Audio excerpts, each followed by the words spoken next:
Muy buenas noches a todos nuevamente. Sean bienvenidos a esta sesión académica del Colegio de Medicina Interna de México. En esta noche hablaremos un tema muy, se podría decir, interesante. Estaremos tocando todo aquello que hacemos sin razón. Tenemos a veces ciertas costumbres, ciertos hábitos, no nada más en la vida diaria, sino también en la práctica médica, como sería quizás, por ejemplo, solicitar electrocardiogramas a pacientes que se les va a realizar una valoración preoperatoria y probablemente son muy jóvenes y no tienen factores de riesgo cardiovascular, en pacientes hospitalizados. Con mucha frecuencia vemos la prescripción de antibióticos como de manera profiláctica y claro, hay indicaciones muy precisas para ello, pero no siempre hay una evidencia clara que el paciente se va a beneficiar con alguno de estos procedimientos, intervenciones o estudios que lleguemos a realizar. Entonces, va a ser un momento, una charla de reflexión y también de análisis de este tipo de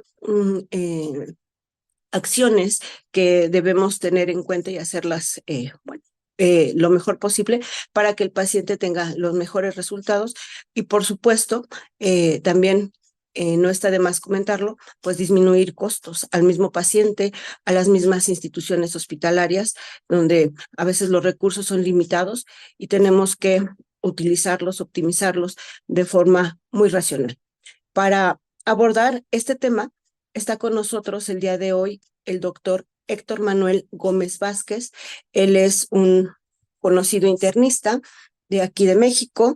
El doctor tiene una maestría, es postulado a doctorante en la materia de humanidades y eh, tiene una práctica clínica de manera privada y también es profesor de medicina en la Universidad de Querétaro. Sí. Entonces, bueno, creo que es un tema por demás, insisto, interesante y esperemos que sea de su agrado. Adelante, doctor Gómez. Pues buenas noches a todos los compañeros internistas que nos acompañan. Quiero decirles que claramente para mí, Héctor Manuel Gómez Vázquez, internista como ustedes, es un privilegio dirigirme a ustedes y tratar de darles alguna información que les sea útil. Es una manera de conversación, no es una ponencia, es una conversación como esas que tenemos en los congresos y que pues siempre a veces aprendemos algo dentro de las salas y otras cosas en los pasillos con los compañeros.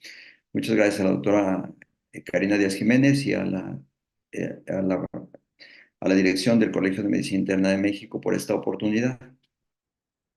Este es un tema que a mí me ha resultado, pues la verdad, fascinante porque, digamos, una de aquellas cosas que hacemos sin razón. En inglés le llaman things we do for no reason, las cosas que hacemos sin razón.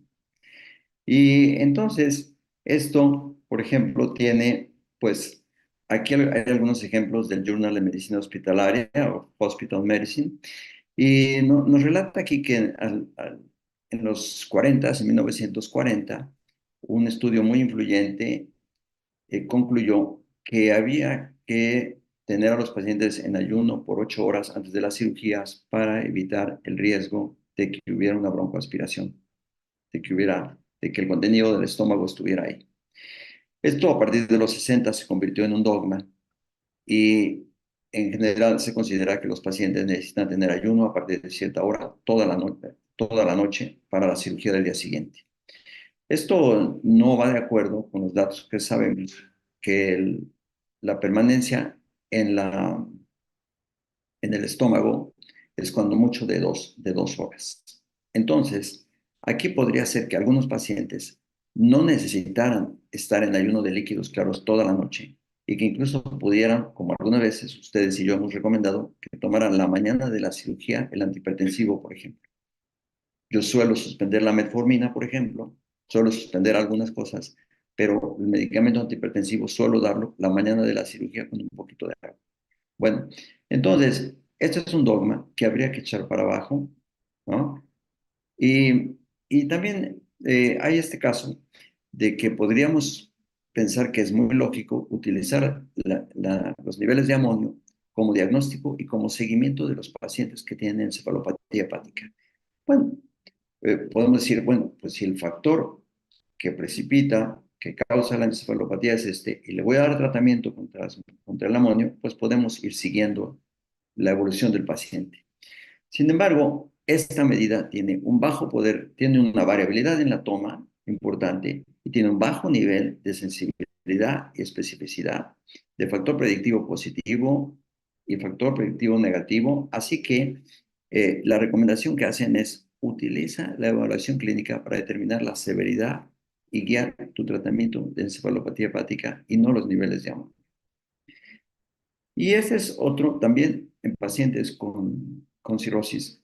Cuando encontrábamos el tiempo de protrombina elevado o trombocitopenia, corregíamos antes de hacer la paracentesis para no fuera a ser que provocáramos un sangrado. Bueno, esta medición ha demostrado no ser útil y no predecir el sangrado que puede uno producir al hacer la función. De tal manera que se recomienda evitar checarlo y corregirlo de forma rutinaria en los pacientes que tienen cirrosis y en los cuales vamos a hacer una paracentesis que está indicada. Ajá. Entonces, aquí tenemos algunos ejemplos de cosas que podríamos estar haciendo sin razón, ¿no? Cuando tomemos un análisis, siempre, o, o prueba de gabinete, siempre tenemos que estar ciertos de qué vamos a hacer con esa información y si la información va a resultar finalmente en un cambio del tratamiento o del pronóstico del paciente. O sea, si va a resultar en el bien del paciente, si la información nos va a servir para algo. Si no nos va a servir, entonces probablemente no necesitemos tomar el análisis. Bueno, en la número 4 puse tratar la neumonía por 10 a 14 días. Quizá tenemos un concepto de que más vale matar a todas las bacterias, pero eso no está sustentado por la evidencia y normalmente los tratamientos cortos son suficientes para tratar infecciones, quizá incluso 5 días. El diagnóstico de infección de vías urinarias por un leucocito o unas bacterias que pasan por ahí, no deberíamos de hacerlo y mucho menos dar tratamiento. Quizá el que la ciprofloxacina ya no nos sea útil se deba a los múltiples tratamientos que recibieron pacientes por bacteriuria o leucocituria asintomáticas que de acuerdo con el Choosing Wisely no debemos de dar. Entonces, excepto en pacientes embarazadas. Tratar las infecciones respiratorias con antibióticos es otro ejemplo y usar medicamentos sublinguales en los servicios de urgencias para bajar rápidamente la presión arterial es algo que no solamente no es útil, sino que es riesgoso. Y en relación con esto tenemos un flucograma de Alejandro Meraz, que es participante conocido por los que seguimos el podcast de Medscape en español. Ahí está Alejandro Meraz. Y entonces él dice que cuando la presión arterial, fíjense, cuando la presión arterial esté arriba de 180, 110, o sea, bastante alta, pero el paciente no tiene síntomas, hay que mandarlo a casa ajustando el tratamiento. Esto, como ustedes saben, ocurría pues con cierta frecuencia que el paciente incluso se le bajaba la presión con efedrina sublingual y se iba a su casa con el tratamiento anterior. O sea, completamente ilógico. Pero bueno, si el paciente no tiene síntomas ni signos de daño orgánico, hay que mandarlo a reposo a su casa y ajustar el tratamiento porque está mal controlada la presión. No tiene crisis hipertensiva ni emergencia hipertensiva. Entonces, cuando la presión está muy alta, por cierto, aquí nos recuerda el doctor Meraz que no hay que disminuir la presión más de 25% en las primeras 24 horas. O sea, podríamos estar causando un daño al bajar la presión de forma rápida. Y quiero platicar con ustedes algunos casos en los que yo he considerado, están tomados al azar, por mis preferencias quizá. Quiero comentarles algunos casos de la vida diaria que yo he encontrado que podríamos estar faltando algunos a la razón en lo que estamos haciendo. Algunos digo. La aspirina es un caso pues muy interesante. ¿Cuántos pacientes vemos de muchos años de edad que vienen de las instituciones o de algún lado donde le están dando su aspirina para protegerlos de algo? Pero fíjense, en esta guía del US Preventive Services Task Force, aquí dice que si usted tiene más de 60 años, dice, ¿no? Y si usted tiene más de 60 años, usted no debería comenzar a tomar aspirina, ¿no? Porque a esa edad, aunque es beneficiosa, el riesgo de sangrado es mayor. Entonces, en términos generales, deberíamos considerar la aspirina un buen medicamento de prevención secundaria, no de prevención primaria, y usarlo en casos contados en prevención primaria, cuando el beneficio claramente puede hacer que sea más el beneficio que el riesgo. Pero bueno, entonces, racionalizar ese uso. Y fíjense que encontré este también que me pareció interesante, porque todos aprendimos a corregir el calcio, ¿no? De acuerdo al nivel de albúmina. O sea, tenemos una formulita muy fácil y entonces lo corregimos. Y entonces ellos nos ponen este ejemplo de una paciente de 75 años, miren, tiene un calcio de 10, pero la albúmina está muy baja, ¿m? Y el calcio corregido sale en 12. Al encontrar ese nivel de calcio corregido, el médico pone a la paciente en solución salina, le mide la 25-hidroxivitamina D, la paratormona, y esto desoyendo que no hay una relación lineal, porque cuando más baja la albúmina, el calcio se une de manera más ávida al calcio. Entonces, dice, aquí tengo la bibliografía, dice, sobre la base de la bibliografía, los valores de calcio total no corregidos evalúan con mayor precisión el calcio biológicamente activo. O sea, hay que dejar de corregir. Y las recomendaciones que apuntan son estas. Utiliza las pruebas de calcio de forma rutinaria, no las corrija, no pida albúmina para corregirlas. Si quiere una medición más precisa, pida el calcio ionizado en el laboratorio. Y en algunos pacientes podría hacerse como quienes tienen alteraciones propiamente del metabolismo del calcio. Habría que pedir el calcio ionizado directamente al laboratorio y no corregir. A veces, en otro caso, el ácido úrico nos molesta. Como que vemos que está alto, sabemos que hay piedras de ácido úrico. Hemos visto algún paciente con nefropatía renal crónica por ácido úrico. Hemos visto personas con gota por ácido úrico. Entonces, en esta guía del CADIGO, que está en revisión desde el 2023, está en revisión, pero es muy reciente, pues, dice, sugerimos no utilizar tratamiento para disminuir el ácido úrico sérico en personas con insuficiencia renal crónica e hiperuricemia asintomática, o sea, sin gota, ¿no? Para retrasar la progresión de la insuficiencia renal crónica. Entonces, dice aquí que los estudios controlados no demuestran un beneficio claro en la progresión, incluidos datos resumidos, una revisión del Cochrane, o sea, hay datos que nos dicen que no es útil bajar el ácido úrico para prevenir la progresión del daño. En este estudio se ve que los pacientes, aun cuando se les bajó el ácido úrico, la velocidad de deterioro de la progresión renal no se alteró. Claro, ustedes me pueden decir, estaban en 6, bajaron a 4, pero se prueba el concepto de que no. Y está documentado en los estudios que relaté en la transparencia pasada que no hay comprobación de que bajar el ácido úrico en pacientes asintomáticos sea útil. Una vez en una conferencia le pregunté al conferencista, oye, dije, no debemos tratar la hiperuricemia asintomática. Me dijo, no, no hay demostración de que sea útil tratarla. Pacientes con 7,5, con 8, sin síntomas. Me dice, pero sin embargo, cuando yo lo tengo muy alto, sí lo trato. No sé qué decirles, no sé a qué le podríamos llamar muy alto, probablemente más de 9, pero seguramente dejaremos de tratar a muchos pacientes con 7,5, con 7,8, con alopurinol por un mes, que es lo que hacen algunos médicos, y que nosotros creo que debemos de esparcir el conocimiento de que la hiperuricemia asintomática, sobre todo la moderada, no deberíamos tratar. Bueno, esto no lo hacemos nosotros, más bien lo sufrimos, lo sufrimos. La infección respiratoria aguda es muy frecuente en México. Estos son datos del 2020, pero seguramente se replican. Y la infección respiratoria aguda es un problema muy frecuente en México y lo estamos viendo todavía ahora. Los virus respiratorios causan el 70 al 90% de los casos, ¿no? Y en los adultos y en los niños, o sea, son muy prevalentes. Entonces ahora hay estos sistemas maravillosos para hacer diagnóstico, donde son múltiples y son de PCR. Y entonces aquí pueden ver ustedes todo lo que nos puede dar de diagnóstico estos sistemas.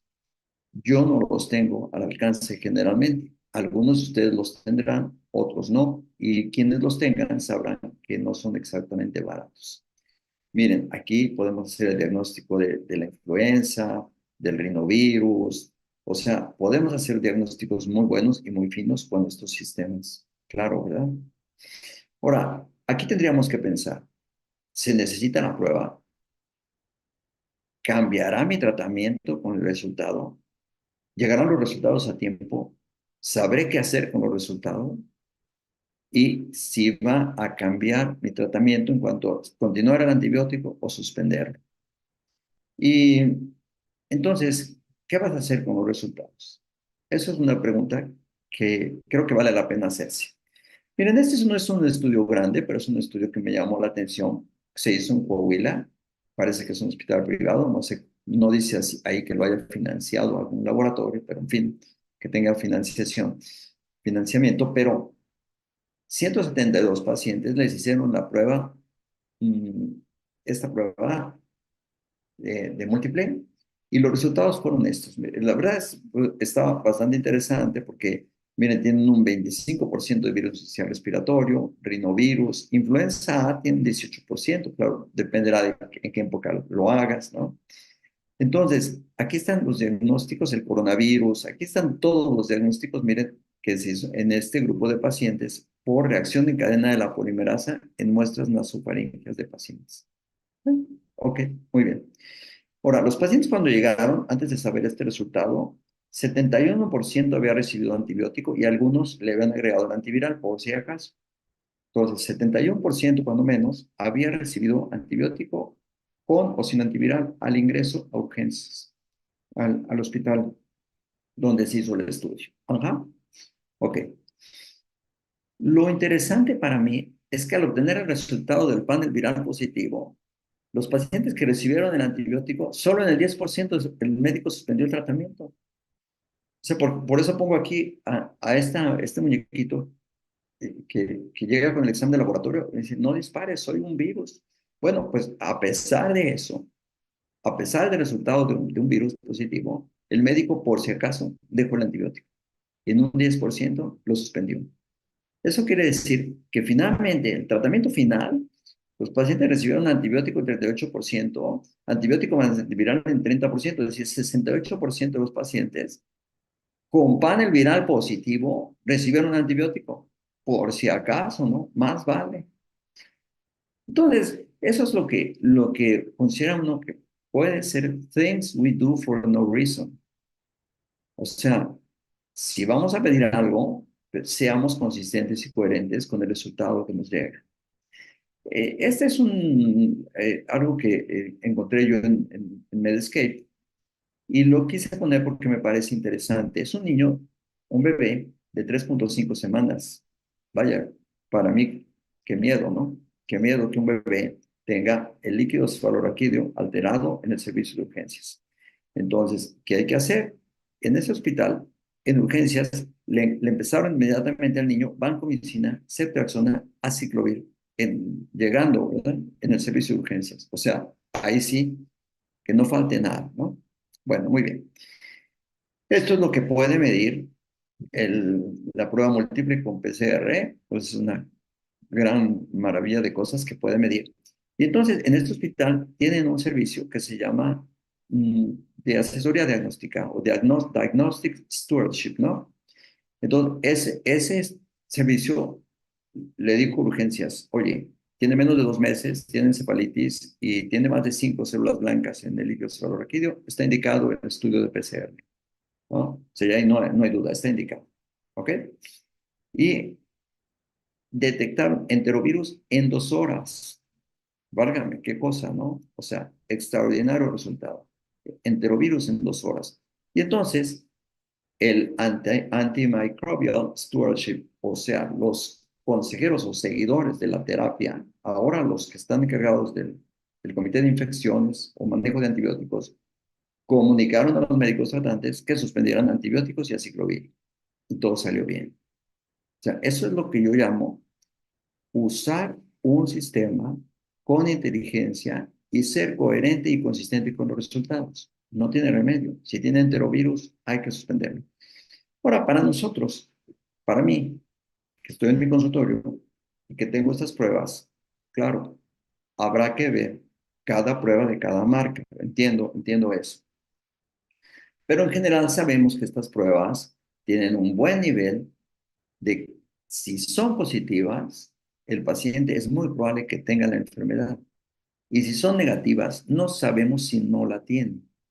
En eso estamos de acuerdo.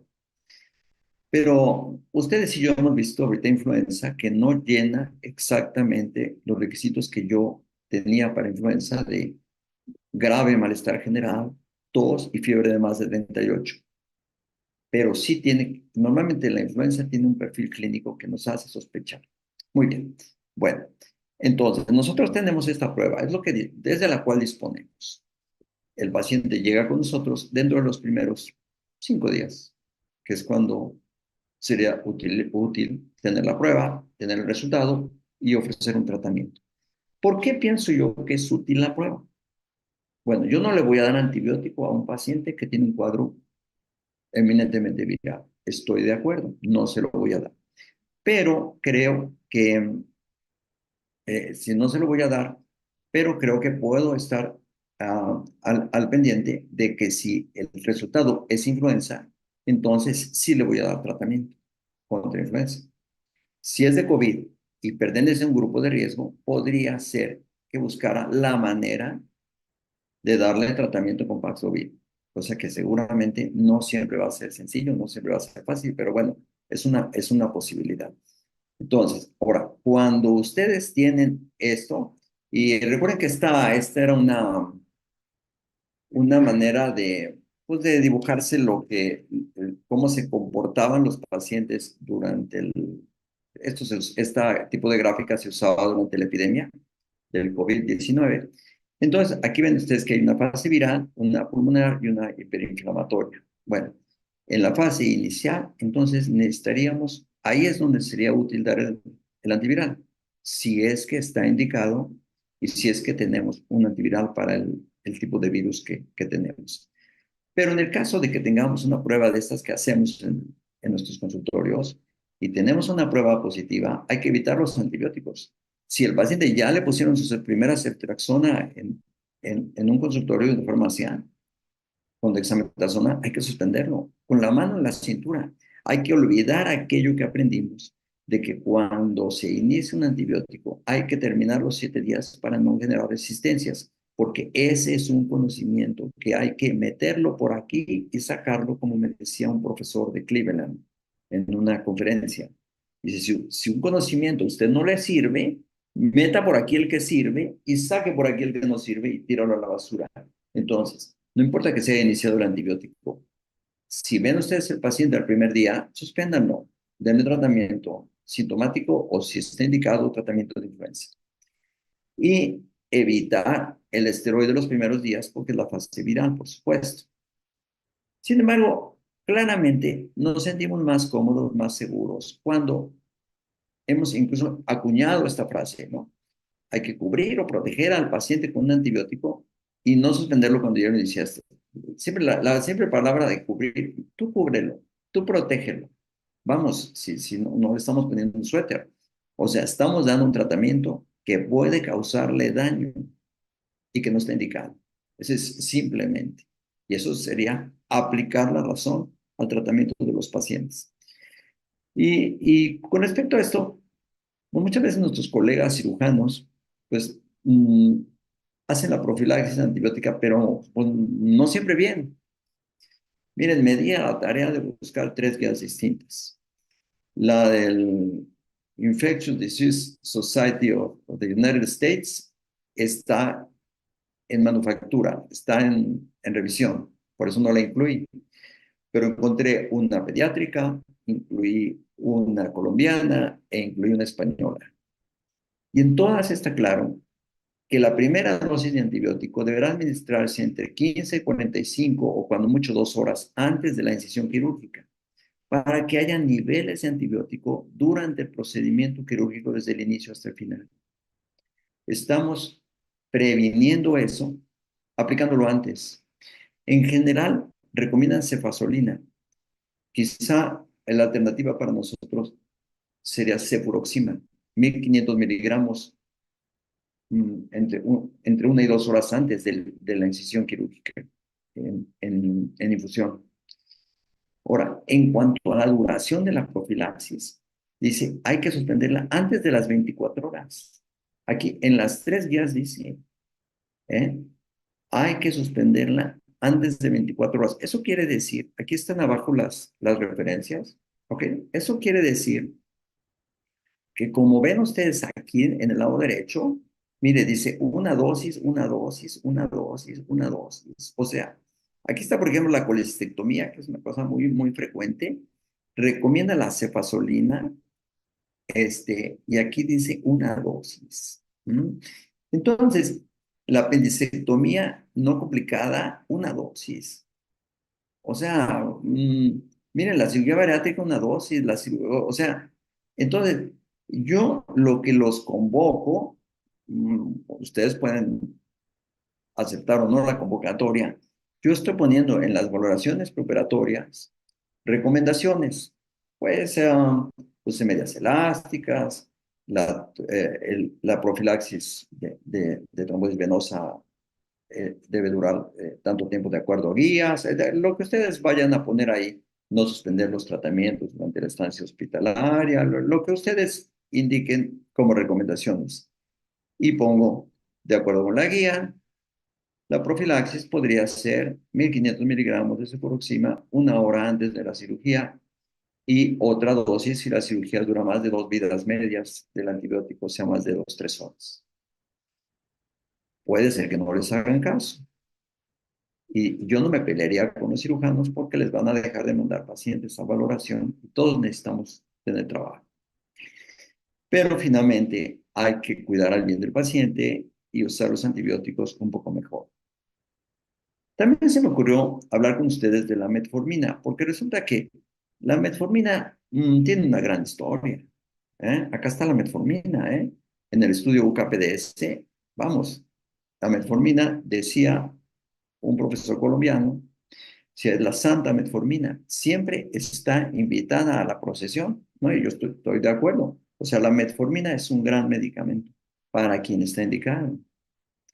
Entonces, aquí ven los efectos beneficiosos de la metformina comparado con sulfonilurea e insulina y es superior la metformina. La metformina es un gran medicamento e incluso se ha usado en el programa de prevención de diabetes para prevenir el desarrollo de que el paciente pase de la intolerancia a la diabetes. Entonces, miren ustedes, aquí tienen la súper conocida, ¿no? Muy conocida, es esta gráfica, donde ven ustedes que la reducción de riesgo con el estilo de vida es de 55% y la reducción de riesgo con metformina es de 31%.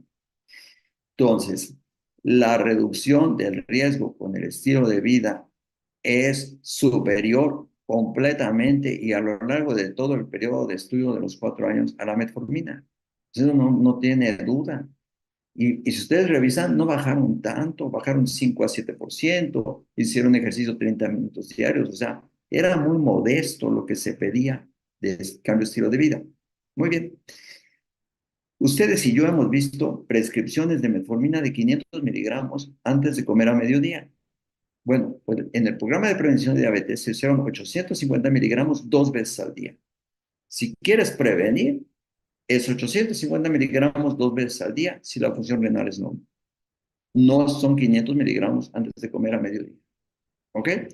Bueno, aquí ustedes pueden ver que los pacientes en este programa de prevención de diabetes tenían el índice de masa corporal era pues de 27 en adelante, o sea, vivían con un peso superior al normal, tienen un buen número de pacientes mujeres, tienen un grupo de pacientes con diabetes gestacional y fíjense que aquí está, digamos, condensado de manera comentada el beneficio. Si el número estimado de personas que habría que tratar durante 3 años para prevenir un caso de diabetes es de 6.9 para la intervención en el estilo de vida y de 13.9 para la metformina, o sea, es la mitad con el estilo de vida, es la mitad.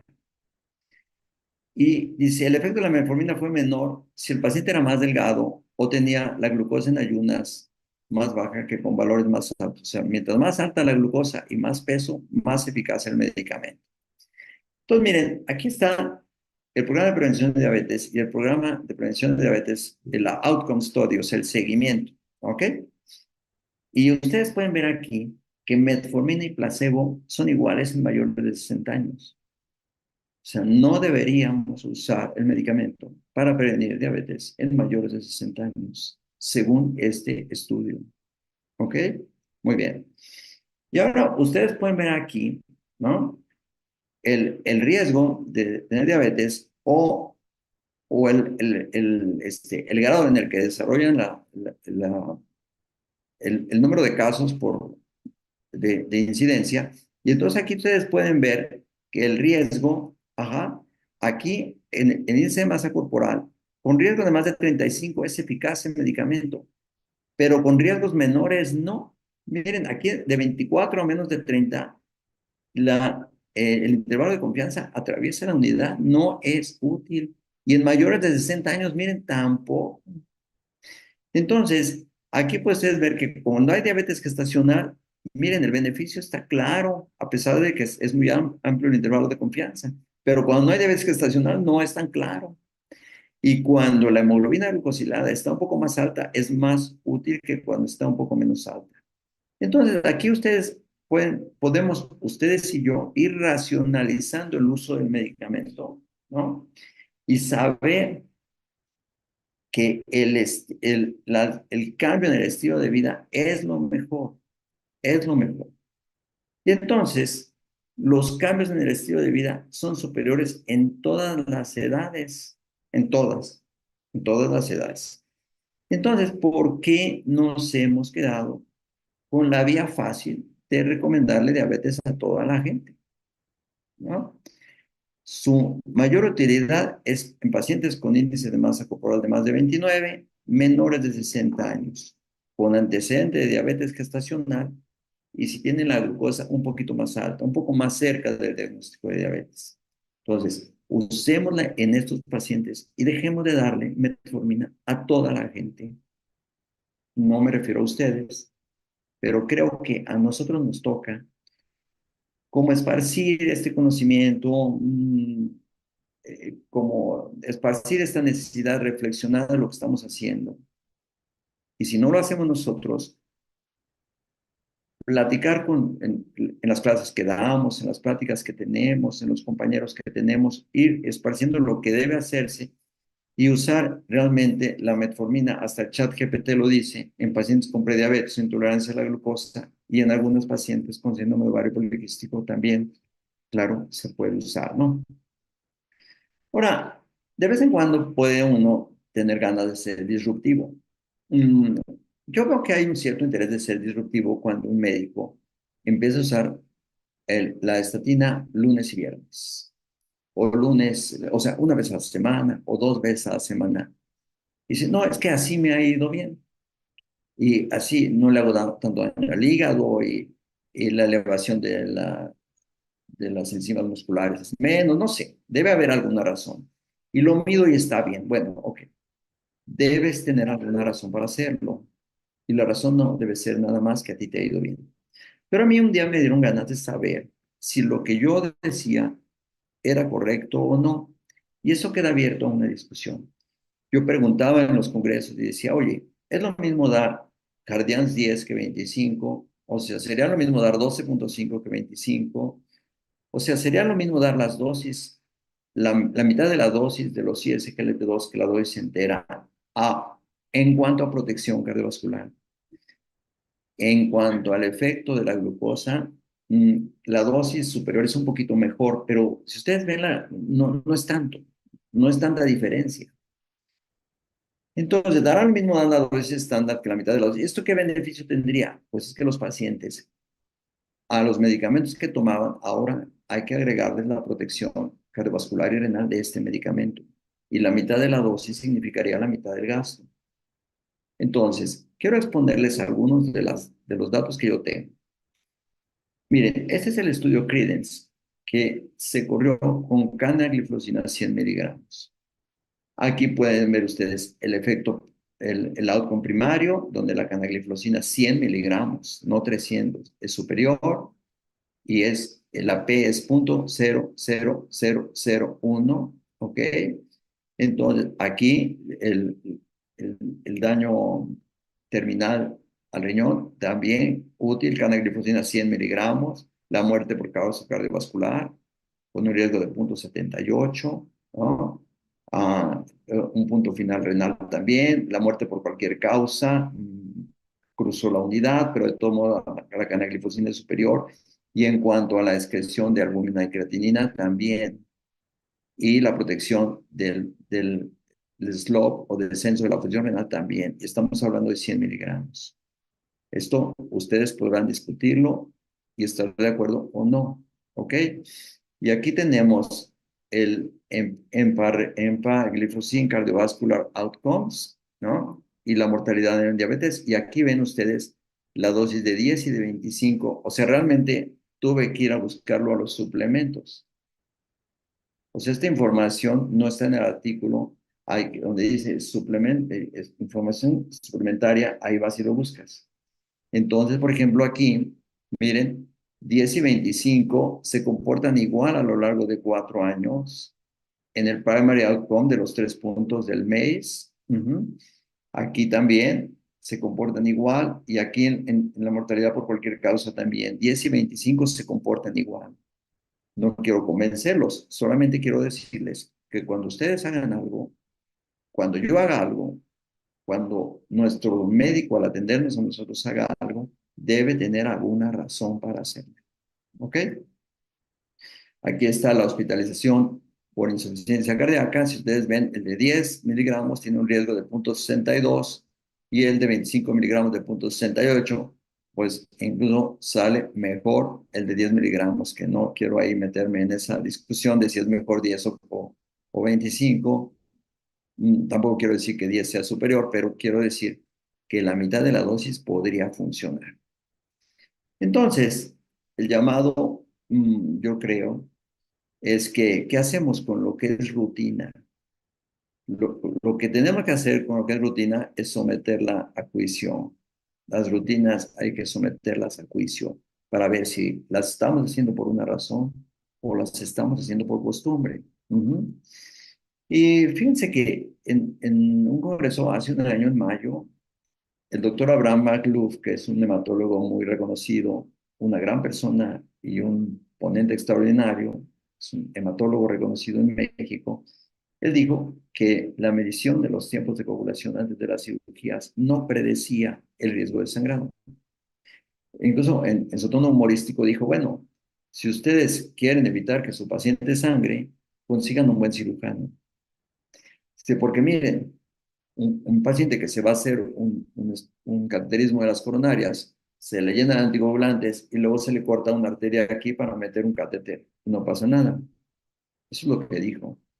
Entonces me di yo a la búsqueda y entonces, como ya llegaba el tiempo de dar esta plática, pues me metí al chat GPT-4. Sí, lo pago, pero es el 4. Y le pregunté como experto que me contestara y me dijo, existe un debate en la literatura sobre la necesidad de utilidad de realizar pruebas de coagulación rutinarias antes de las intervenciones electivas, aunque se usan, ¿no? Algunos estudios sugieren que podrían no ser siempre necesarias para todos los pacientes. No me parece que aquí debamos ser disruptivos.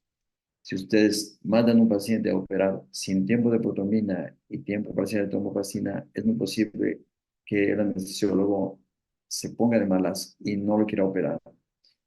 No creo que podamos cambiar eso tan pronto, no creo. pero creo que tenemos que ir, este es un reflejo de que tenemos que ir pensando todas las cosas que hacemos para que nuestra práctica sea más reflexiva, más razonable y más útil para el bien del paciente siempre.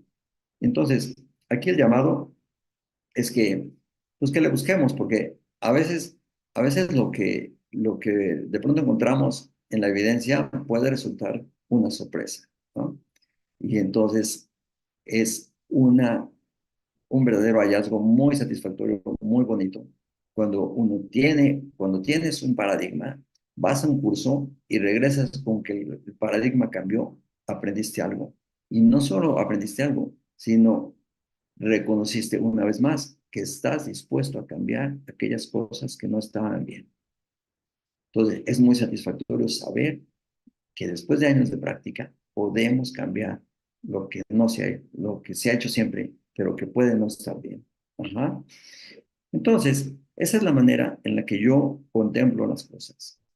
Que no solamente pase el tiempo como este relojito que se ve aquí, sino que nosotros vayamos tomando ese bonsai de nuestra práctica profesional, de nuestra práctica médica, y le vayamos cortando hojitas, le vayamos para que esté siempre lo sano, siempre verde y siempre lo más cercano a una evidencia razonable. Bueno, no tengo más que darles las gracias a ustedes por su asistencia, por estar al pendiente de las acciones del colegio. La verdad es que queremos el colegio de medicina interna, y como dice el doctor Bernabé, que está en uno de los chats de Michoacán, dice, viva la medicina interna. O sea, realmente nosotros somos quienes podemos ver la integralidad o al paciente completo, y nosotros somos los que podemos irradiar esa manera razonable de hacer la medicina hacia nuestros compañeros a través de un aprendizaje continuo. No se trata de excelencia, se trata de mejorar continuamente lo que hacemos para bien del paciente y eso mostrárselo a los demás. Muchas gracias al Colegio de Medicina Interna de México por esta oportunidad que agradezco mucho y muchas gracias a todos ustedes y espero que la información sea útil. No la que yo les di, sino la de que ustedes podrán hacer cuestionando sus propias prácticas. No lo que yo les di, sino que ustedes en cada ámbito en el que laboren cuestionen sus propias prácticas y las vayan haciendo cada vez mejores. Muchas gracias a todos y muy buenas noches. Pues muy buenas noches a todos. De nueva cuenta, muchísimas gracias por estar conectados en esta sesión académica del día de hoy que hemos organizado a través del Colegio de Medicina Interna y esperamos que haya sido de su agrado y por supuesto de utilidad para la práctica clínica de cada uno de los que estamos en esta noche conectados. Y bueno, doctor Gómez, muchísimas gracias por estar con nosotros en esta noche, por compartirnos tus conocimientos que son invaluables, ¿no? Eres un referente en la medicina interna a nivel nacional y, bueno, te agradezco mucho la disposición y todo lo que haces en cuanto a tiempo para estar aquí con nosotros. También le doy la bienvenida al doctor Manuel Hernández, que en esta noche nos acompaña para coordinar la sesión de preguntas y respuestas que vamos a dar lugar. Bueno, doctor Gómez, ¿algún comentario inicial que nos quieras dar?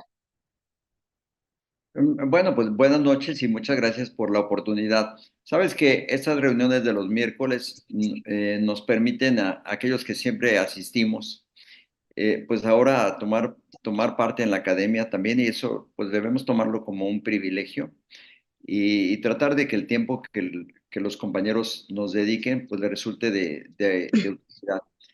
No soy ningún experto en nada, pero creo que dejando fuera cada uno de los tópicos, lo que interesa aquí es que cada uno de los médicos tome el sistema y analice su propia práctica. O sea, porque estamos en diferentes sitios, tenemos diferentes habilidades, entonces cada uno de nosotros puede tomar su propio ámbito y llevarlo a la crítica de aquellas cosas que hacemos siempre para saber si siguen siendo útiles o si hay que cambiarlas.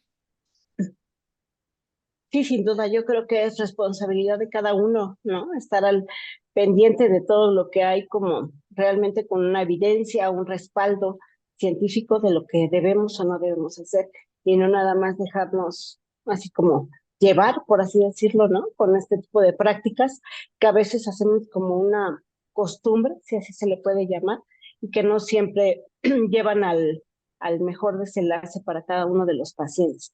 Y bueno, sin duda tenemos muchas felicitaciones en el chat. Creo que sin duda la sesión es por demás interesante y como bien dices, ¿no? O sea, quizás no haya mucho nuevo en la literatura, pero es muy buen espacio para poder reflexionar qué es lo que estamos haciendo día a día con nuestros pacientes, ya sea que nos desenvolvamos en una práctica institucional o en una práctica privada, ¿no? ¿Qué hacemos o dejamos de hacer con cada uno de ellos? Y bueno, te mandan muchísimas felicitaciones de muchas partes de la República, ya sabes que están conectados prácticamente de todas las filiales, ¿no? De muchas ciudades de México y también de otros países que en un momento más te comentaré. Y bueno, le damos inicio a la sesión de preguntas con el doctor Hernández que nos acompaña en esta noche. Doctor Hernández, por favor. Buenas noches a todos, ¿cómo están? Estamos checando que el chat envía muchos saludos de diversas partes de la República, nos envía saludos de Tamaulipas, de Chihuahua, de Morelia, de Cruz, Guanajuato, y hacen algunos comentarios, no sé, mira, y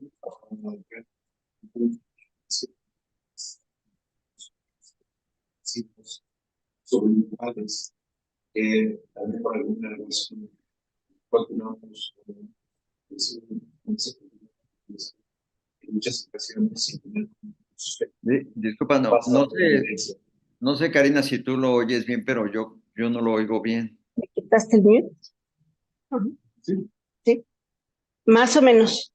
Si no, ahorita repetimos. Ajá, a ver. No sé si un poco más cerca del micrófono o no sé.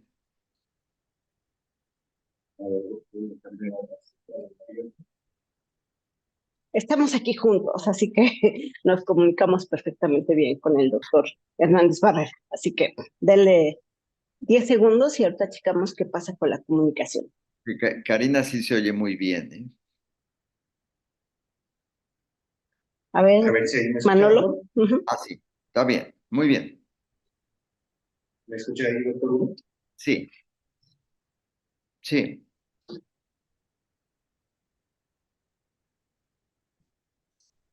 ¿Ahí me escucha? A ver, continúe, doctor.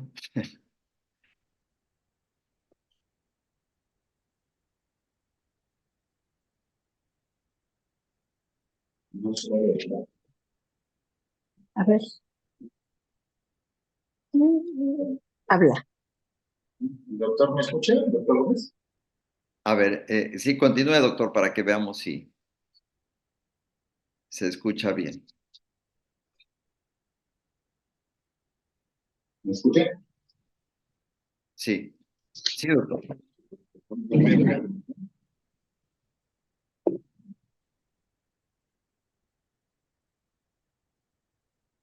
Ya.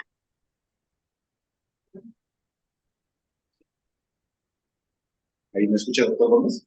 Sí, No se oye. ¿Sí se escucha? No, sí. Adelante, adelante. Doctor Gómez, una pregunta. Estamos esperando que nos puedan aportar alguna pregunta a través del chat que tenemos en la página del colegio. ¿Cómo hacer para que en ocasiones los mismos pacientes que llegan al consultorio que ya tienen con la idea de que a lo mejor debemos hacer algún estudio en relación a la patología por la cual nos están visitando?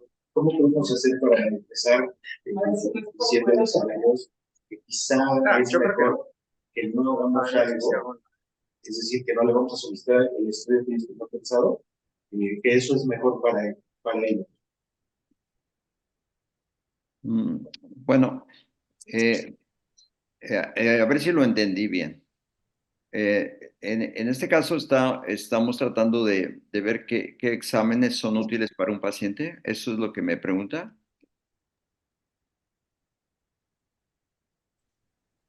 Sí, así es, correcto. Sí. Bueno, nada más conviene como una cuestión de procedimiento siempre pensar que si el resultado del estudio va a cambiar para bien el pronóstico, el tratamiento o la profilaxis incluso para la familia, si el resultado va a tener una acción sobre lo que estamos haciendo. Si el resultado podría determinar un cambio, entonces es pertinente hacerlo. Si el estudio no va a ocasionar ninguna alteración en lo que ya estamos haciendo, entonces no tiene no tiene utilidad y no tendría que hacerse. Digamos, si un paciente tiene 7 días con un cuadro respiratorio, ¿para qué le pediría yo COVID? ¿Para qué yo le pediría una prueba de COVID? Sería un gasto absolutamente sin motivo alguno. Ya el tratamiento no sería útil y no tendría ningún caso saber si tuvo COVID. Si vamos a usar una prueba para detectar un virus, pues que sean los primeros 5 días. Que en los primeros días es cuando el tratamiento resulta útil. Incluso el Baloxavir dice la información que trae dentro de la cajita, creo que se debe usar en los primeros 2 días o algo así, ¿no? Entonces, mm, tenemos que pensar si lo que vamos a pedir es de utilidad. Por cierto que ahora se utilizan estas pruebas de 35, 45 o más elementos y generalmente los laboratorios han sido hábiles para escoger eh, eh, las mediciones que suelen ser más útiles. Entonces, fuera de que algunos piden CKMB en pruebas rutinarias que dice uno, ¿y eso para qué? Hay algunas que no, pero en general parece como que esas pruebas sí resultan de utilidad porque evalúan la citometría hemática, la química, las pruebas del hígado, el riñón, o sea, parece como que fueran útiles y pudieran incluirse, aunque parece casi como si fuera una rutina. Pero hay que verlas cada una y sacarle la utilidad para el bien del paciente. Sí, claro, sin duda. De repente nos toca ver químicas sanguíneas, ¿no? Nos reportan resultados, por ejemplo, de litio y no faltará quien sepa algo de medicina y dirán, bueno, te falta litio, ¿no? Por eso es que tienes un poco de trastorno hoy neuropsiquiátrico, pero bueno, entonces no siempre son de utilidad para todos y cada uno de los pacientes. En eso estamos totalmente de acuerdo. Siguen llegando felicitaciones, Héctor. Obviamente, como comentábamos hace un momento, están conectados desde México, El Salvador, Ecuador, Perú, Nicaragua, Colombia, Argentina y Paraguay, por lo menos hasta el momento. Y también nos preguntan, y ya sabes que siempre el doctor Navarrete está conectado desde Uruapan, ¿sí? Y él nos dice, como médico internista experimentado, especialmente en la medicina interna privada, que es muy distinta a la institucional, donde en muchas ocasiones el médico no se solidariza con el paciente, entre comillas. ¿Algún comentario de cómo explicar a nuestros pacientes, por ejemplo, con hipertensión arterial, diabetes, y que puedan ya cursar con una enfermedad renal intermedia, que estén ya entre la sexta y séptima década de la vida, ¿sí? Si podemos esperar o no alguna bondad terapéutica de los nuevos fármacos, por ejemplo, finerenona o glucosúricos. ¿Qué se puede esperar de esa terapéutica que hoy en día pareciera ser tan prometedora? Bueno, pues primero es un gusto saludar al doctor Bernabé. Es legendario tiene casos extraordinarios prácticamente todos los días y termina siempre con un viva la medicina interna, ¿verdad? Entonces, saludos, doctor, porque usted nos da ejemplo de muchas cosas. Indudablemente, todos los pacientes tendrían que tener los beneficios del bloqueo de la vía de la renina-angiotensina con un sartán o un pril. Eso tendrían que tenerlo en la medida de que su presión arterial nos lo permita. Todos tendrían que tener un inhibidor de la SGLT2. Eso ya prácticamente es un tratamiento estándar. Yo digo que si no les alcanza el dinero, podrían hacer la mitad de la dosis, de acuerdo a lo que yo puse ahí, pero no dejen un paciente sin ese tratamiento. Ahora, en el asunto de la finerenona, creo que ya el problema es que le estás aumentando el costo al tratamiento. Entonces, ¿no? Y todavía hay que reconocer que la indicación de ese medicamento es para pacientes con diabetes nada más. Porque yo ya vi que se lo están dando a pacientes que no tienen diabetes y por el momento está indicado en pacientes con diabetes con un potasio de 4,8 o menos. O sea, hay que tener un poquito de precauciones ahí con ese medicamento e iniciar con los 10 miligramos. En ese sentido, parece ser que va a ser menos útil restringir demasiado las proteínas porque estos tratamientos han sido tan exitosos para mejorar la supervivencia de la función renal que pudiera ser que hicieran menos útil la restricción de proteínas que los pacientes ni van a hacer. Entonces, si se puede poner finerenona, pues yo digo que adelante. Pero si no se puede, obligadamente tenemos que poner el ISGLT2 agregado al bloqueo de renina-angiotensina. Yo creo que obligadamente. Y si no le alcanza el dinero, de acuerdo a lo que dice ahí, la mitad de la dosis. Pero hay que darse. Gracias. Espero que estén de acuerdo con eso. Y yo pienso que hay que evitar ese asunto de los 2 litros de agua para toda la gente. Porque los 2 litros de agua para todas las personas, yo pienso, personalmente opino que es un riesgo de hiponatremia. Eso es para pacientes que tienen litiasis renal. Y bueno, todas las medidas que se pueden hacer para preservar la función renal, pero no el ácido úrico. Y en la nueva guía de Cadigo también dice que hay que dar bicarbonato solamente cuando el bicarbonato esté debajo de 16. O sea, no hay que darle a toda la gente bicarbonato. Pues hay que estar viendo porque esto es que hay que ir podando el arbolito el arbolito de nuestra práctica profesional para que se parezca a un bonsái cada vez más lozano y las ramitas que no, pues hay que, Empezar a podar. sí, así es. Eh, por el medio del chat nos llega un comentario, pregunta. Dice Enrique Echo Tirado, ¿podríamos comentar también la costumbre de iniciar con ARA 2 cuando sería mejor iniciar con IECA y cambiar a ARA 2? Solo si no se tolera el IECA. ¿Qué opinión tiene, doctor Gómez?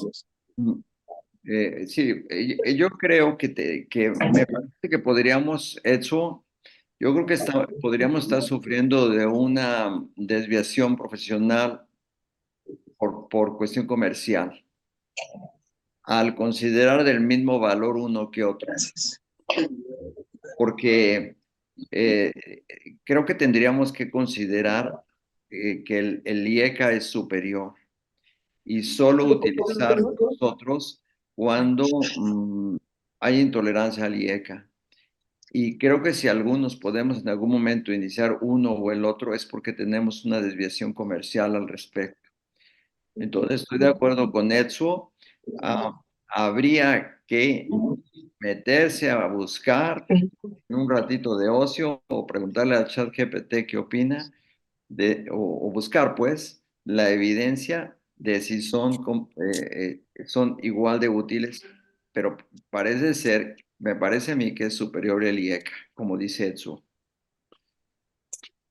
Sí, sin duda, y aparte no todos los IECAS son iguales, ¿no? Afortunadamente tenemos ya en México, e incluso a nivel institucional, IECAS que son bueno, que tienen hay cualidades mucho más de efectividad a nivel cardio y de protección como el periodismo, ¿no? Y que hay que sacar provecho de esos medicamentos que ya se ofrecen a nivel institucional y que si uno los compara muchas veces con otras combinaciones que existen en el mercado, definitivamente el costo es mucho menor. Entonces, no hay que dejar ahí de lado el IECA porque sabemos que al día de hoy sigue siendo de mucha efectividad y mucho beneficio para muchos pacientes, ¿no? Aquí el doctor, le voy a comentar, ay, ya me perdí un poco. El doctor José Manuel Flores le manda saludos, le felicita también por su excelente exposición. Y el doctor José Francisco Mezquita nos pregunta, ¿qué opinas sobre el uso de antihipertensivos sublinguales en el servicio de urgencias cuando se encuentran los pacientes con cifras tensionales altas? ¿Hay alguna referencia en cuanto a evidencia de utilidad en el uso en este tipo de pacientes? Bueno, de esta serie de medicina hospitalaria, del Journal este que presenté yo ahí, ellos tienen lo del calcio corregido y tienen también un pequeño artículo sobre el uso sublingual de medicamentos. Mire, doctor, hace yo creo que 20 años, Bayer sacó unas pequeñas hojitas así para pegar en urgencias donde nos hacían conscientes del riesgo de bajar la presión de manera rápida con la difedipina. Hace muchísimos años yo la usaba alegremente en urgencias. Con una aguja le perforaba y la exprimía, y si no era con una, le poníamos otra.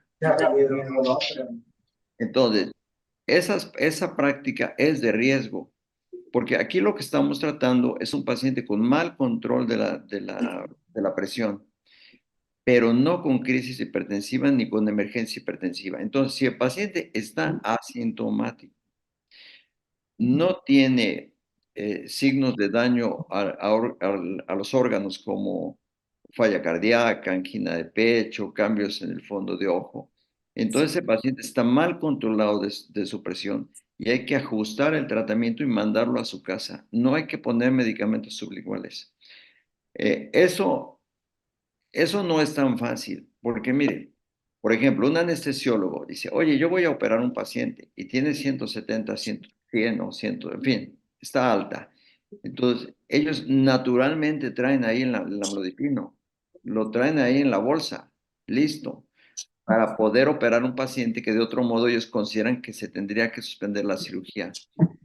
Entonces, y eso me lo han dicho los anestesiólogos, y si tú qué esperas que haga, que lo mande a su casa y ya está en quirófano. Bueno, pero para nosotros, un paciente asintomático con presión de 180 a 110, según lo que nos presentó Merat, debería ajustarse el tratamiento, mandársele a restricción de actividad a su casa y volver a verlo pronto o que él nos reporte la presión. Y deberíamos de bajar la presión lentamente y sostenidamente, sin medicamentos sublinguales. O sea, estarían proscritos los medicamentos sublinguales para hipertensión en pacientes asintomáticos. Sí, sin duda, a veces nos aceleramos un poco, sobre todo en el tema de hay que darle tratamiento de forma inmediata, ¿no? Para que no se pierda la oportunidad de cirugía, sobre todo a nivel institucional, ¿no? Donde vemos que si no se opera hoy, pues va a tener que volver a formarse en la fila y probablemente en 3, 4, 5, 6 meses se le pueda programar de nuevo para una cirugía electiva, por ejemplo, cataratas, ¿no? Entonces, en efecto, yo creo que si es algo muy leve, pues se podría considerar un tratamiento en el momento. Y si no, pues mejor reprogramarse, ¿no? Si no hay un tema como de urgencia, ¿no? Doctor Hernández.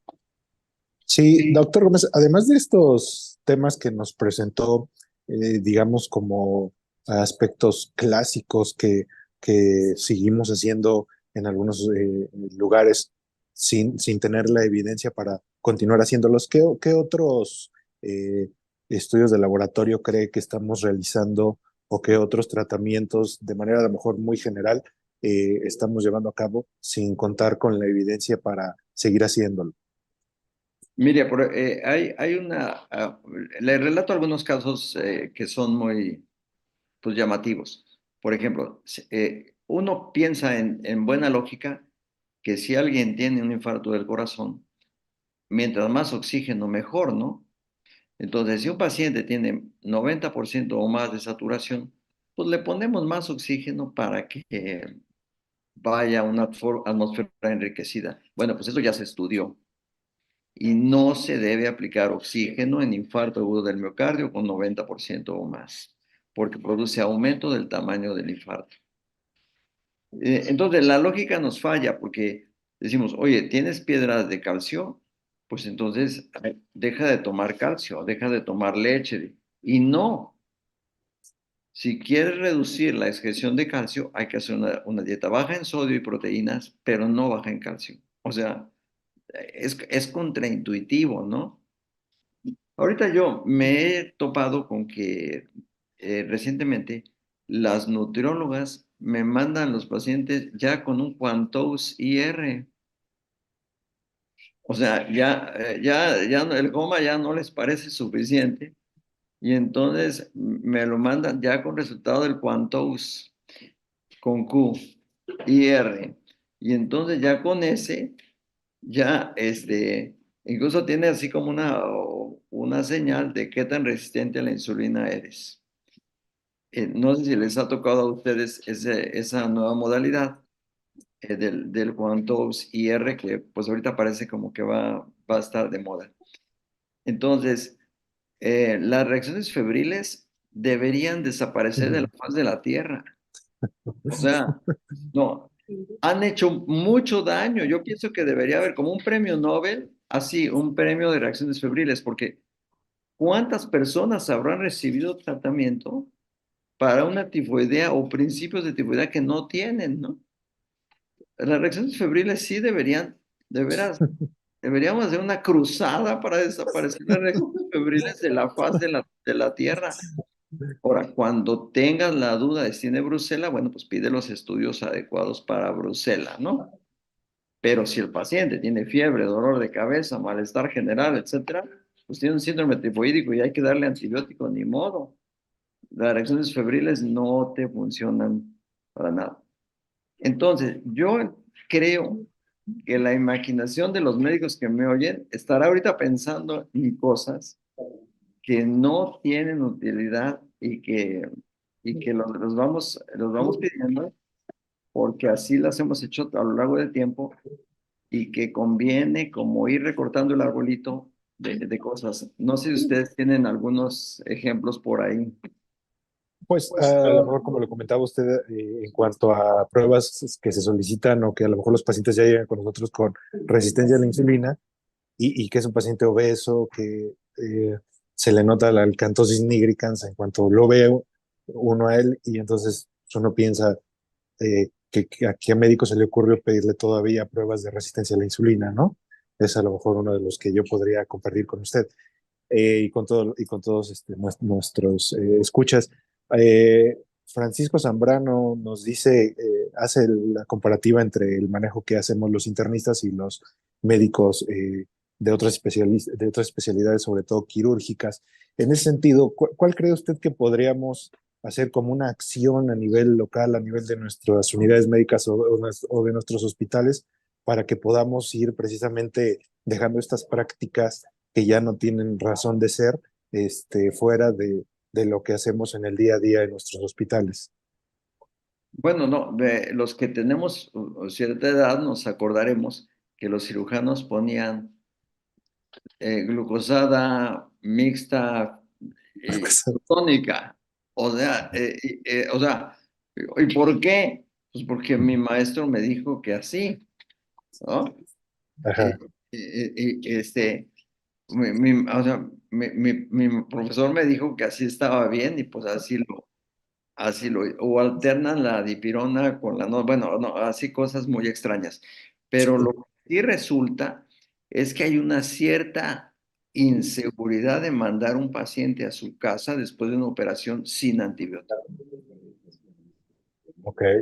hay que zumbarle 7 días de cefalexina o algo para que se vaya tomando el medicamento. O sea, la profilaxis se convierte en tratamiento. Ahora, si el paciente tiene una infección, hay que tratarlo, ¿no? Claro.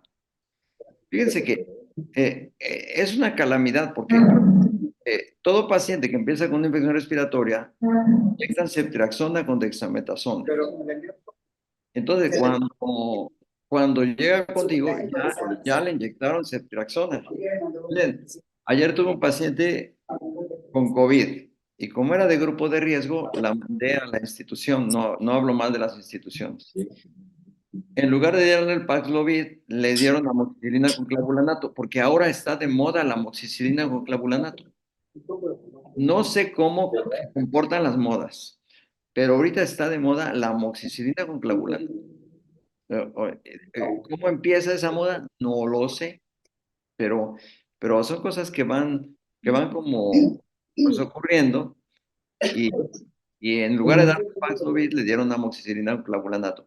Entonces, no está a nuestro alcance lo de la profilaxis con antibióticos, ni tampoco dejar de pedir pruebas de coagulación, porque se nos va a armar la de Dios es Padre si dejamos de mandar, si mandamos pacientes a operar sin pruebas de coagulación.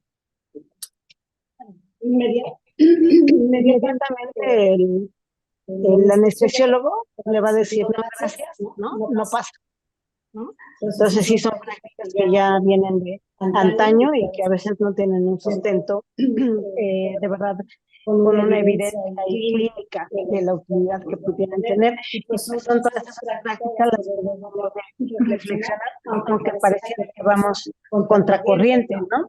Que es lo más difícil, intentar romper esos paradigmas, porque pues bueno, el que piensa diferente pues ya se le ve raro, ¿no? Como que no piensa bien, ¿no? Como que no está de acuerdo a todo lo que se ha hecho en la medicina interna. Aquí el doctor Eduardo Dueñas nos comenta, los cirujanos aún ponen 3,000 litros de solución diaria y lo alternan, como bien dicen, con solución salina, Hartmann, o bien solución glucosada. ¿Qué opinión te merece eso, Héctor? Bueno, es que de los cambios de paradigma que ha habido, es que uno se debe de preguntar fíjense, si todo paciente internado debe a fuerza tener una solución en la vena. A ver, es probable que un buen porcentaje sí, o sea, no lo dudo, pero me pregunto si absolutamente todo paciente que entre hay que ponerle una solución en la vena, ¿no? Entonces, yo creo que quizá no todos. La otra cuestión es que hay que prescribir la solución como si fuera un medicamento. Bueno, de hecho es un medicamento. Entonces tú tendrías que decir, ¿cuánto sodio necesita el paciente? Por ejemplo, una solución salina de 1 litro tiene 9 gramos de sodio, ¿no? O sea, tiene 9 gramos de sodio, tiene una solución salina.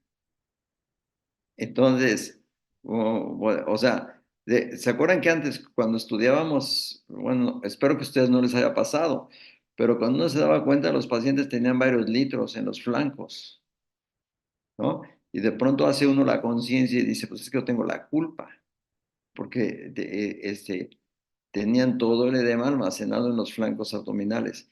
Entonces, tendría uno que decir probablemente que el requerimiento de sodio de un paciente esté en medio litro de solución salina, más o menos.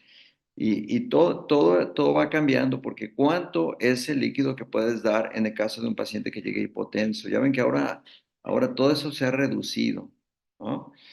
Entonces, pues tenemos que irnos poniendo al corriente de esas cosas y creo que para eso somos los internistas. Ojalá los cirujanos nos permitieran manejar algunas de esas cosas, ¿no? Pero no nos lo van a permitir y seguirá habiendo pacientes con 3 litros de solución, aunque no los necesiten, aunque ya tengan vía oral y no los necesiten. Pero bueno, no todo se puede hacer, ¿no?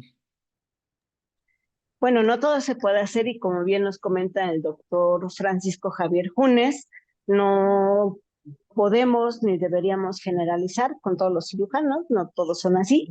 Algunos hay que sí están como muy al día, ¿no? Y al con los pacientes hospitalizados en el pre, trans y postoperatorio, ¿no? Pero bueno, si como bien dice Héctor, nos permiten, ¿no? Aportar en el manejo de estos pacientes, pues creo que sería como una ayuda para cada uno de esos pacientes y el desenlace que van a tener durante y después de sus cirugías, ¿no?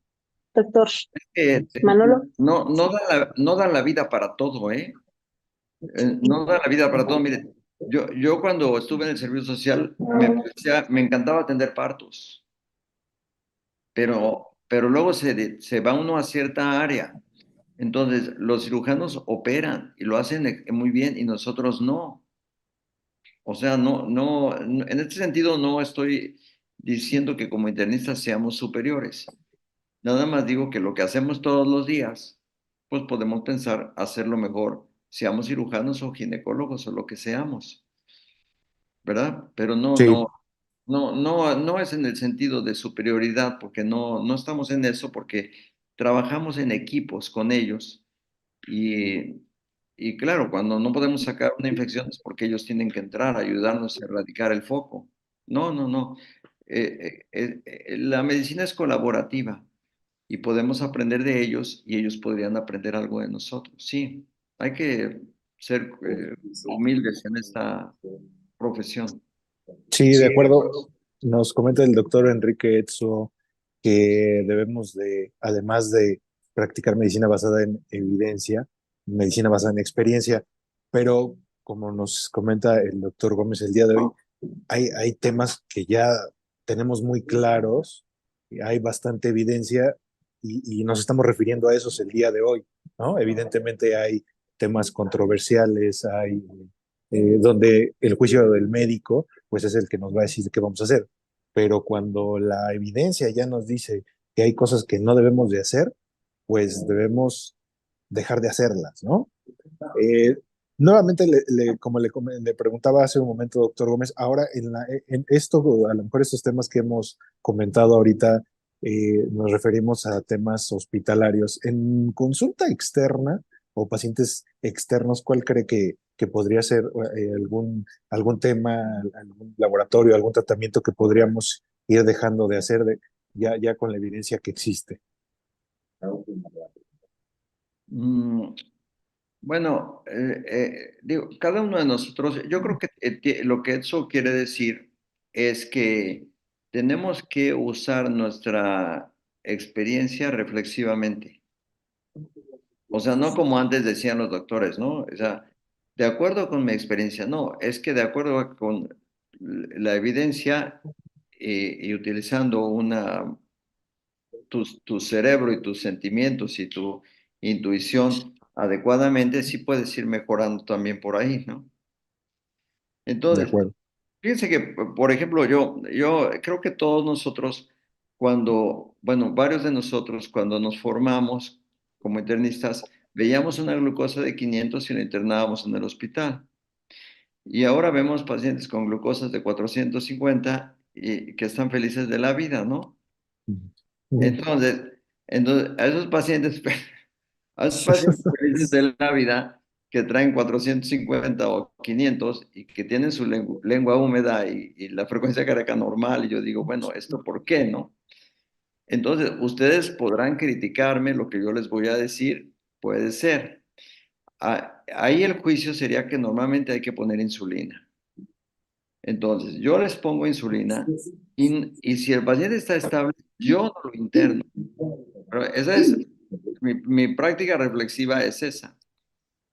Si el paciente me puede estar comunicando sus resultados, yo inicio insulina, le doy Suerox, completamente fuera de las normas, le doy Suerox, le doy potasio tomado porque, para que no vaya a ser una arritmia y me mantengo en contacto con él y si se puede le pongo un monitor y lo mando a su casa. Entonces esto ustedes pueden decir, oiga, doctor, pues es que eso no está, ¿de eso de dónde lo sacó? ¿En qué guía? Pues sí, de que ya lo sacó. Este, pero bajo ciertas condiciones sale bien, siempre y cuando la familia te apoye. Y eso Tal. no lo hacíamos, o sea, pues no, o sea, internábamos al paciente, lo poníamos en una dieta hospitalaria, que no es la suya, en reposo, con un suero, sin moverse, lo controlábamos y luego para mandarlo a su casa, pues mandábamos a otra persona a su casa de diferente. Entonces, creo que podemos usar la evidencia y echar una reflexión, o sea, razonable y aplicar pues maneras de hacer las cosas con cuidado. No sé cómo vean ustedes eso. De acuerdo, doctor, completamente de acuerdo.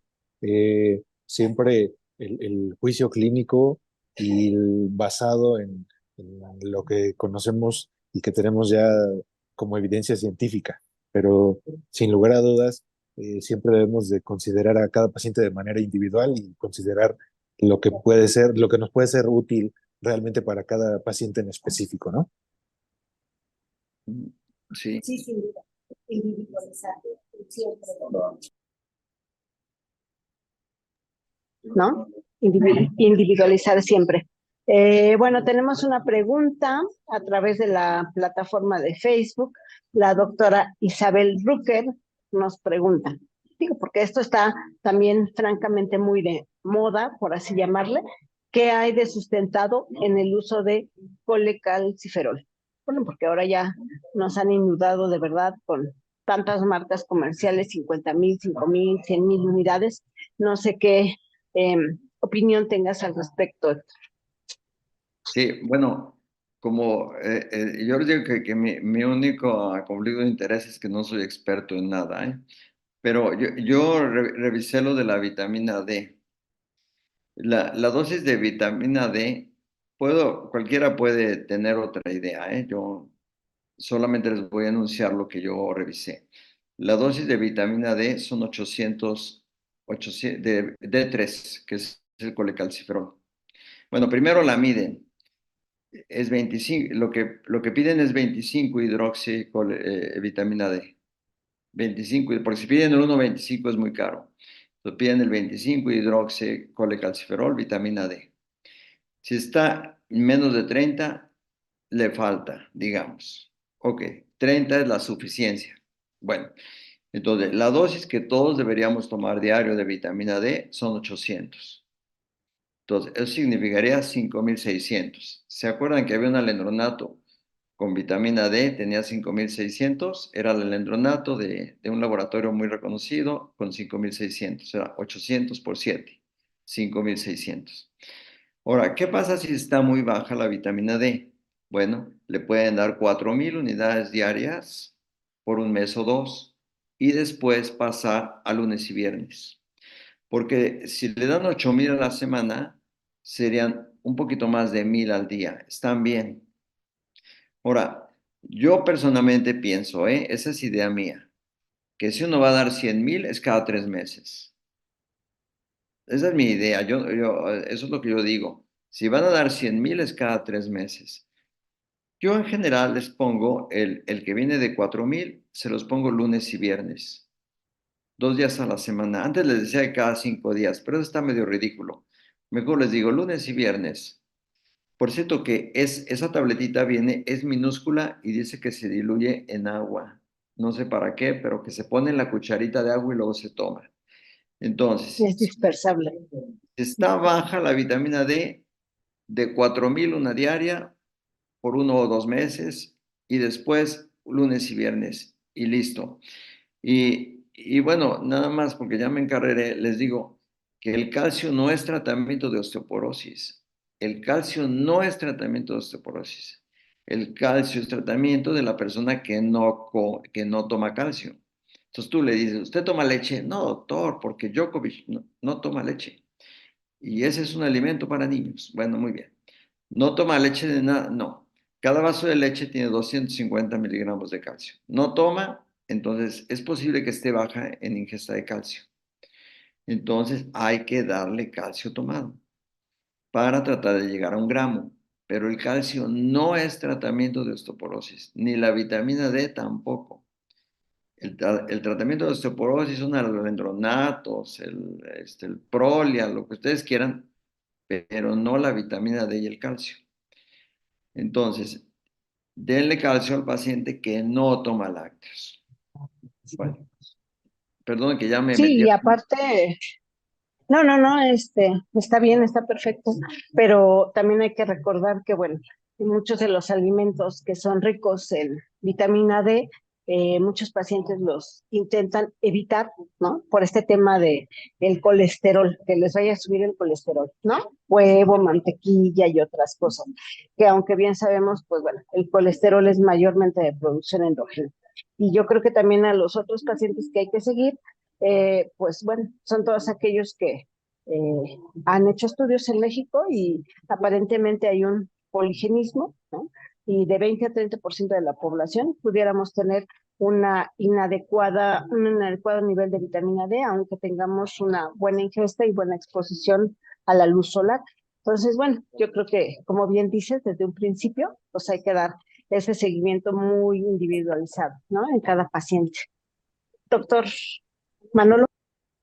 Sí, pues precisamente es lo que el tema que nos ocupa el día de hoy, completamente de acuerdo con usted, doctor, a pesar de que las guías nos dicen que debemos de dar suplementos solamente a aquellas personas que no incluyen calcio en su dieta, aún así, pues muchas veces el paciente ya viene con la idea de que nosotros le vamos a dar calcio y ese es precisamente uno de los problemas que tenemos, ¿no? Cómo convencerlo de que no lo vamos a hacer porque no tenemos ningún dato de que vaya a tener algún beneficio con eso.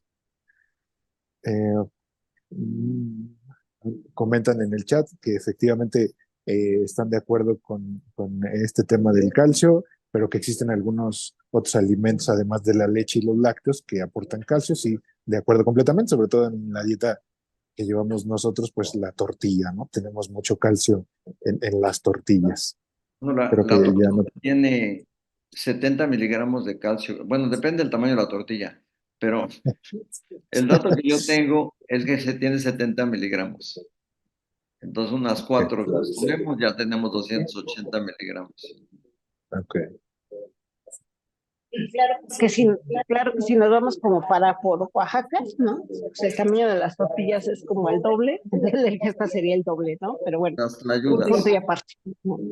una tlayuda. Ajá, es correcto. Una ayuda o una blanda que les dicen, ¿no? Cuando todavía no están como muy duritas. El doctor Oscar Vázquez Gordón, a través de Facebook, también nos comenta otro punto que considera que pudiera estar mal hecho y que sucede con bastante frecuencia, es que a cualquier paciente que tiene una hemoglobina de menos de 10 se tiene que transfundir antes de poder considerar que pueda pasar a un evento quirúrgico.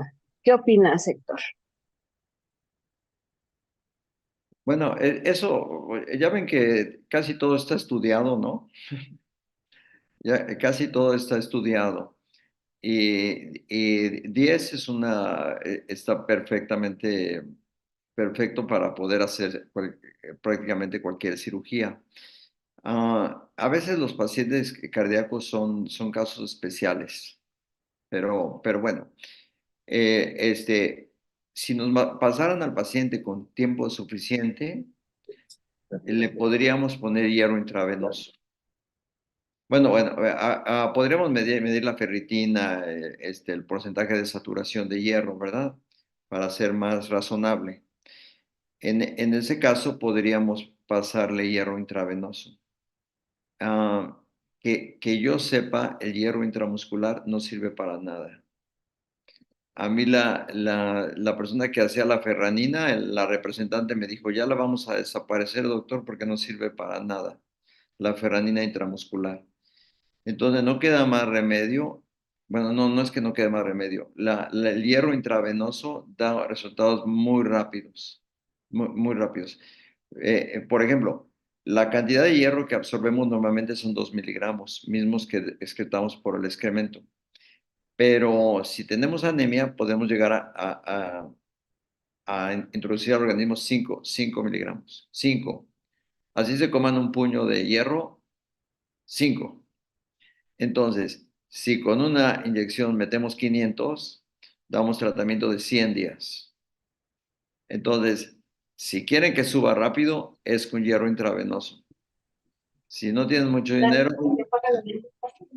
pues el de 100 o 200 miligramos. Pero entonces, no habría que transfundirlo. Si quiere que esté mejor la hemoglobina, se podría poner hierro intravenoso y esperar un poquito a que subiera. Se puede. Pero no, Totalmente de acuerdo, ¿eh? transfundir no. Eh, No, hemos visto resultados maravillosos. En 7, 10 días la hemoglobina puede subir 2 o 3 gramos, ¿no? Y ya pone al paciente en mejores condiciones. Y si uno pone sobre la balanza riesgo-beneficio, pues yo creo que saldría menos caro, por así decirlo, poner este tipo de hierro intravenoso que viene de 500, podemos poner 1000 miligramos, ¿no?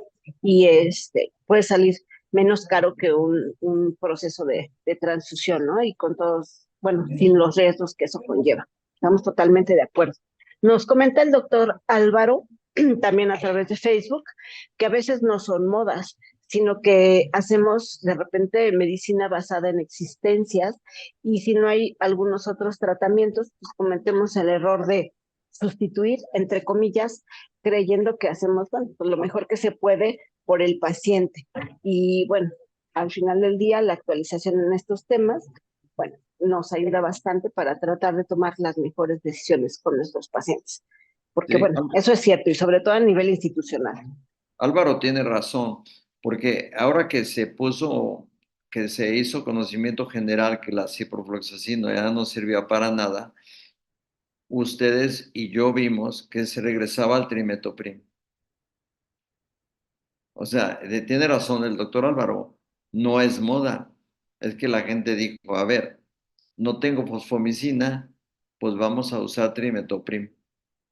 Regresaron al trimetoprim.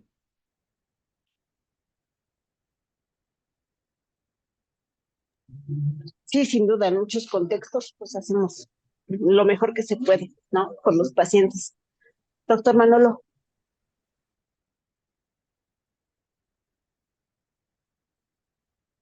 Ya no se oye.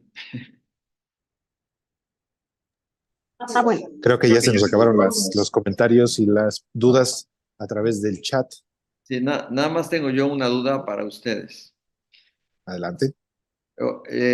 De acuerdo a lo que yo pienso, un paciente que tiene COVID y tiene un COVID moderado y tiene riesgo, podría recibir Paxlovid si lo mandamos con una receta a una institución de salud grande o, bueno, alguna.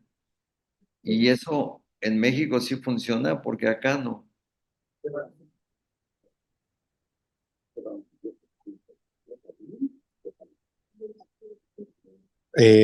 Pues realmente es difícil, dado que primero el tiempo en el que tarda en llegar el paciente a la unidad médica y posteriormente su valoración. Parece entonces en ocasiones de manera desafortunada ya se controló del problema por el cual lo habíamos enviado. Es muy, muy complicado, a pesar de que se cuenta con el medicamento de manera teórica, por decirlo de alguna forma, pero sí, la verdad es que es difícil que se pueda que se le pueda administrar al paciente, aún en las circunstancias en las que usted comenta, doctor.